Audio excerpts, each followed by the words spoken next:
Good afternoon, I'm Lee Anderson.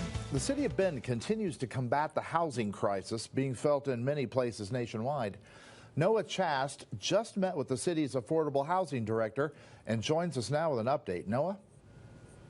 Lee, I'm being told housing units are being built as quickly as they can, but they're facing issues on two fronts: the lack of development before the current crunch and the rising cost of supplies right now.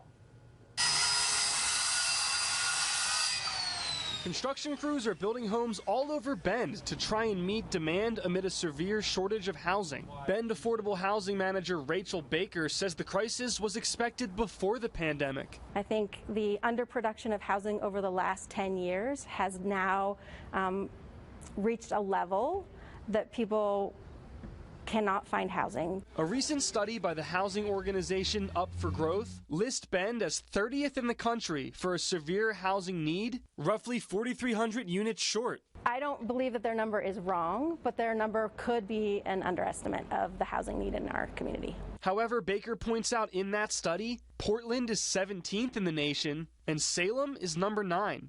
And Bend is ahead of the curve. And so we just need to continue to embrace those policies that help create and incentivize building housing in our community, because our housing supply is short nationwide. Baker says in the past 2 years, there have been 1,200 new housing units built in Bend. Over the next 2 years, about 1,600 units are expected to be under construction. One problem developers are facing is the rising cost of materials and need for funding. The real determining factor will be is if they can get the supplies they need to construct the housing over the next 2 years. She thinks Bend is trending in the right direction, but knows there's a lot of work to be done in the next few years to try and close that gap. Housing will not be a quick fix. It takes a lot of incentives and it takes a lot of time to build housing.